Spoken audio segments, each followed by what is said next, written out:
Vamos a ver vectores de posición y velocidad.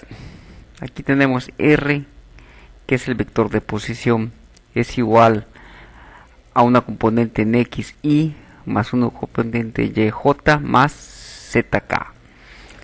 Gráficamente, ¿cómo está? Siempre en física se usa un origen. Este es el origen de referencia. Entonces el vector de posición va del origen a un punto P.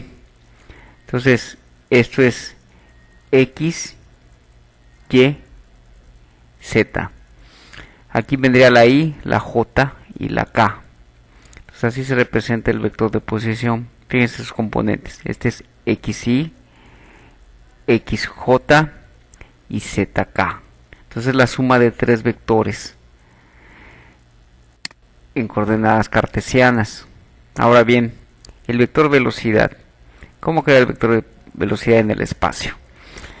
Tenemos que este es el cambio en la posición, va de R1 a R2.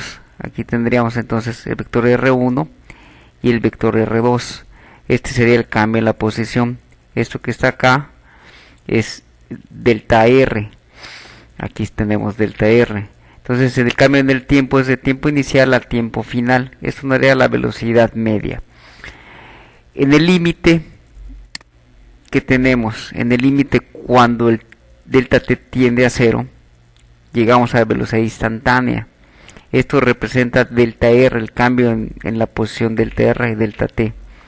Entonces, si sacamos la derivada, obviamente obtenemos el límite de la función. Entonces, gráficamente, ¿cómo queda?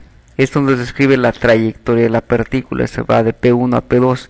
Aquí tendríamos la velocidad instantánea en P1 y la velocidad instantánea en P2.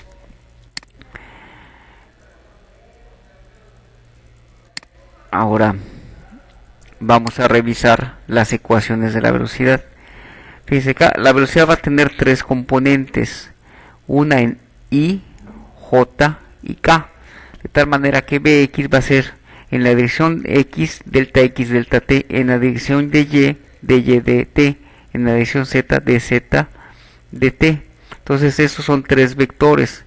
Serían las componentes del vector velocidad instantánea en las componentes X, Y y Z. Vectorialmente, ¿cómo se escribe? Aquí tenemos el vector B, noten la flechita indicando que es un vector. Va a ser igual a delta R, cambio en la posición entre delta t.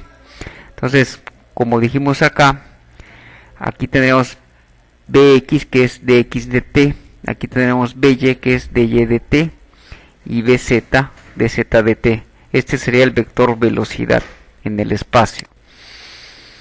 Ahora, si nos vamos al plano, quitamos la coordenada z, tenemos x y y. Entonces aquí tenemos la trayectoria en el plano. En el plano, ¿cómo queda la velocidad? Desaparece la componente z. Entonces la magnitud del vector velocidad por el teorema de Pitágoras va a ser la componente de la velocidad en x al cuadrado más componente de la velocidad en y al cuadrado.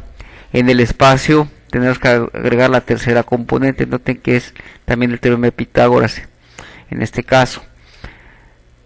El ángulo de la velocidad, en el caso del plano, simplemente va a ser la tangente del ángulo alfa, va a ser la componente en y de la velocidad entre la componente en x. Sacamos arco tangente de esta magnitud y nos da este ángulo, el ángulo de la velocidad instantánea.